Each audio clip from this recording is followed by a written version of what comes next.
First, you need to search NVXui 14 Pro from MIUI Themes Store.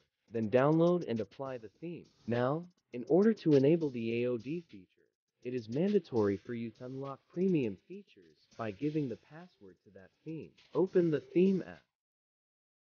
Click Profile. Click Lock Style. Go to Customize.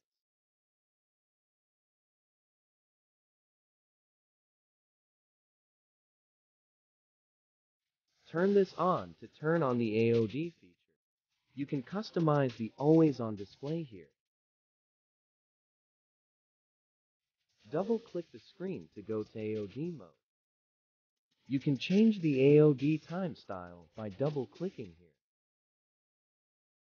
Double-click the screen again, exit AOD mode.